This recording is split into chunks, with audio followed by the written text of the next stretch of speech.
think we got there about 11ish. The door was locked, so obviously we used the key from underneath the recycling bin. Got in. Heard music upstairs. Assuming Becky had been in then. I went into the kitchen to get a cigarette and went to go outside to have a cigarette. My daughter started whinging because she wanted to come out with me, so I took her down to the garden to help feed the rabbit while I had a cigarette. Probably was about 15-20 minutes. Then we came back up.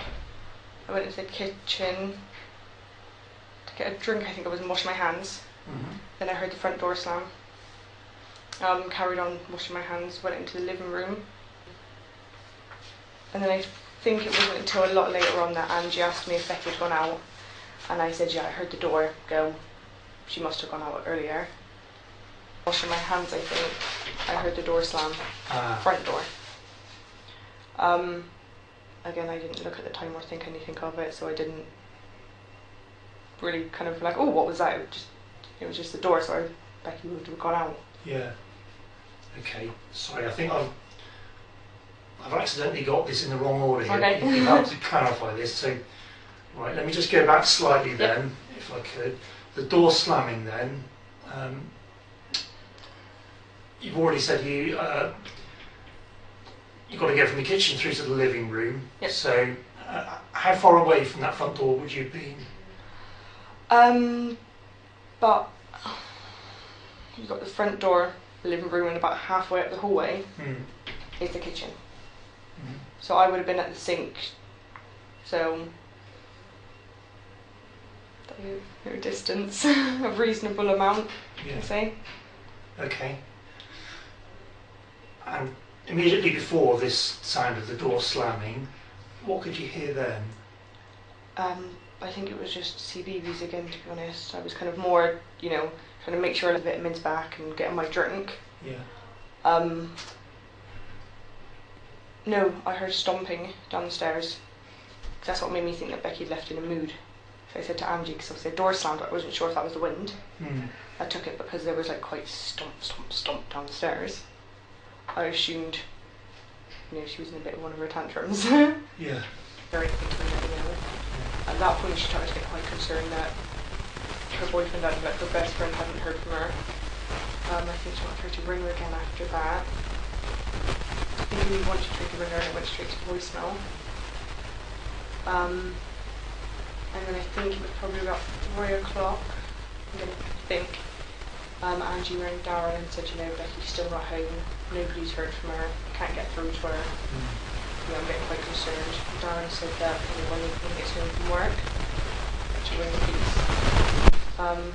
I did check online for Angie to see how long someone has to be missing before you can report it, kind of thing. And it said obviously you have to wait 24 hours, but because she's a minor as well. So Darren came home early that day.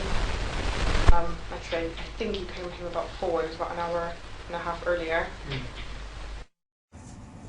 Just so I'm clear, as far as the kidnap's concerned, you are not aware that Nathan was planning to do that on that day? Okay. How do I know that you weren't involved? Again, I shouldn't have any DNA reason to be involved, and again, especially with my past, to think that I could allow harm to come to somebody else like that is highly unlikely. And again, the fact that, as far as I knew, he was, changing, he wasn't as violent anymore, and he was going to sort the house out, and talking about, I'm carrying his children. I didn't.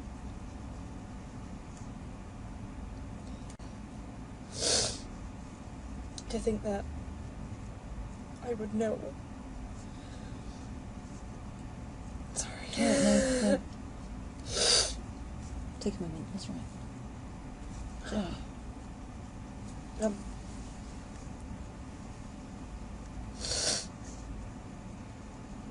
Again, it's just more of, I couldn't even look at him to think that he'd be like that, even if he had those thoughts, let alone to actually carry them out. To know that at any moment I could have walked in, I think. Because I suppose the thing is, from someone outside looking in, is that what he's saying is he's gone to the address with an intent to kidnap her. Okay. And it's been quite convenient that you're at the garden having a cigarette and he's doing what he's doing. Yes. Do you see what I mean? Yes. And someone might say, well, hold on a minute, she'd have to know. Yeah. There's no way he could do that, or take those items, take some stuff with him, and the intent to go there without you knowing. Do you know what I mean? I'm just trying to make, Again, the car, I didn't see anything in the car. Again, like I was saying to my solicitor, I didn't look in the boot. I wouldn't look in the boot. It would be more unusual for me to look in the boot. I'm not sure if this was like a big planned thing or if it was a big convenience. I turned around and said, I've had a really bad night. Can I have a fag when I get to Angie's? He said yes, and then he saw an opportunity. Or if he was planning it for months, I don't know. No, and if you don't know, you don't know, but... I'm not sure. Do you know what I mean? I'm not sure if he would have sent me to the shop later on if I didn't happen to go out for a fag, or... I'm not sure. At any time, were you concerned about leaving him on his own in the house with Becky? No. There's never been any previous occasions where he's been a bit... his behaviour towards her has been a bit, say, inappropriate or odd or violent? No. Never? Not to my knowledge, ever.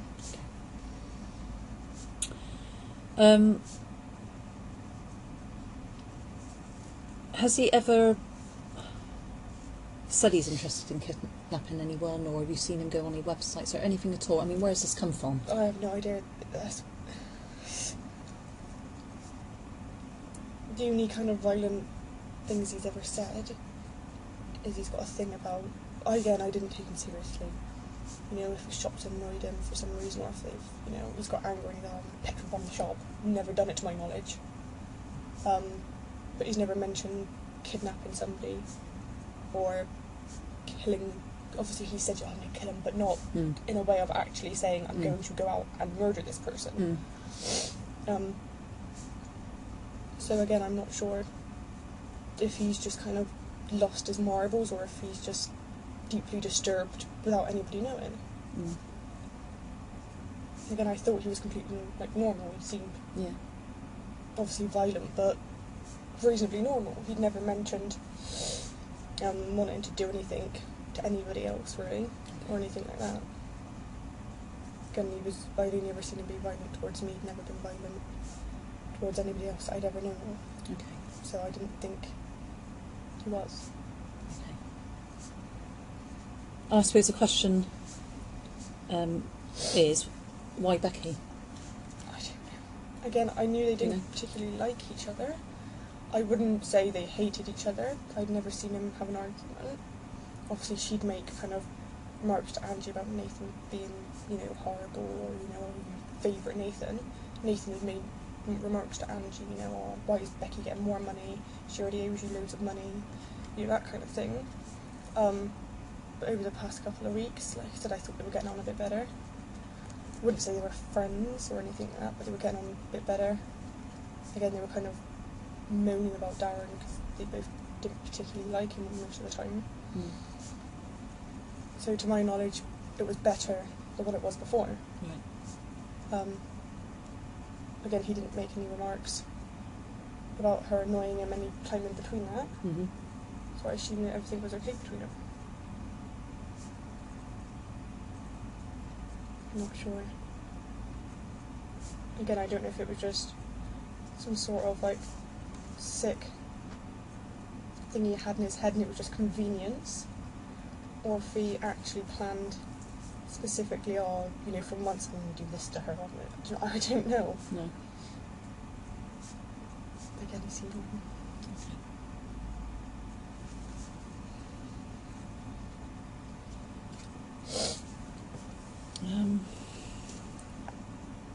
Because basically, Shauna,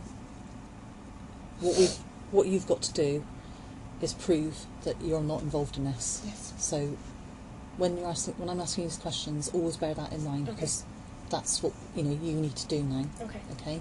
Because at this moment in time, we've still got this position where you are in well, you are in the house, do you know what I mean? Yeah. And so is there anything at all that's going to help you? You must tell us Yes. now. Anything at all?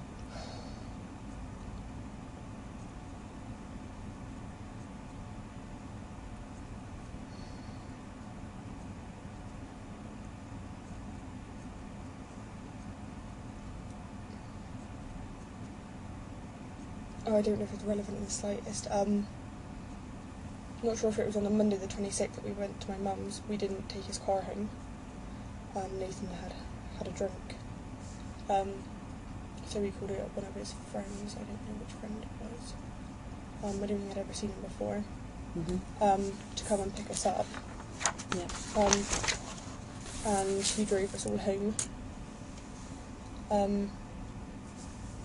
Obviously I got out and Nathan stayed in the car for a little bit chatting. I don't know what time we came back in the house.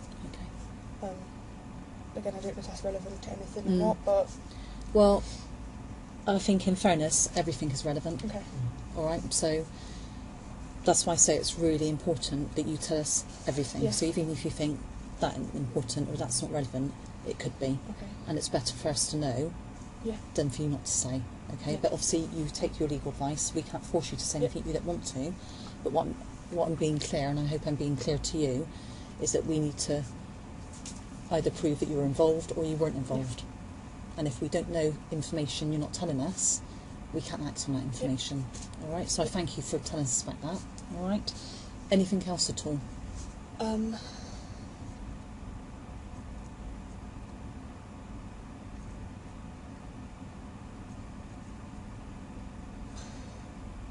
Made a couple of calls before that and went outside to make the calls, but I assumed it was to the person who was getting a lift home from. Okay. But I'm not sure. Okay. Obviously, I'm assuming you're aware. On my phone, I have an app. Something that's called A something, and it records all my phone calls. Right. I'm not sure if obviously you were aware of that. So all you have to do is, if you click on it, you can listen to all the phone calls, which obviously you have to listen carefully because you can hear the person talking, but on the other line, it's quite quiet, but you can still hear them as well. Right. So if he has any help and he's rang anyone, you'd be able to hear. So it's your phone, so just clear your phone. Yes. Okay. And do you know, you don't know your phone number, do you? I don't. No. And how many, is it one phone that you have, or? I only have one phone. You have one phone, but you share the phones, is that right? Yeah, he has his phone, which he does occasionally use, but he rarely gets signal, so most of the time it's on my phone we both use. Okay. And is Nathan aware of this? Yes.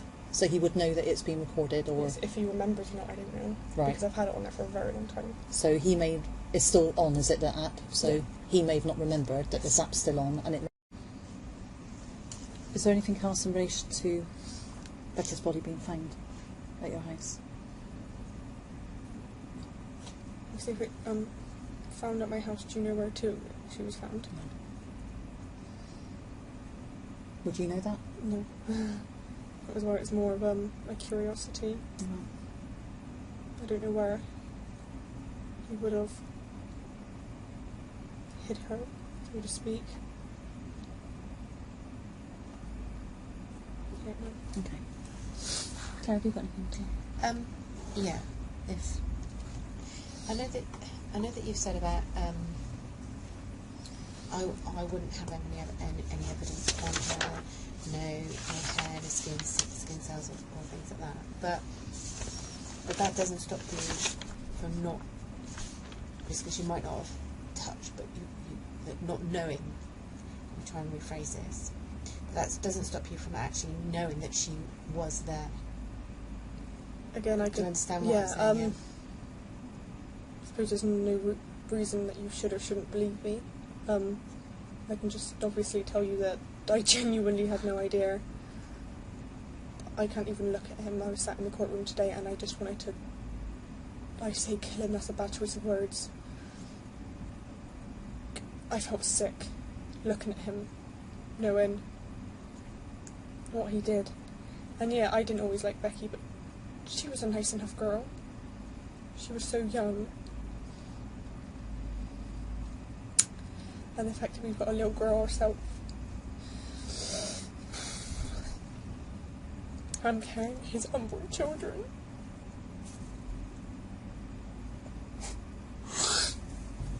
I don't understand how we could have done it to us.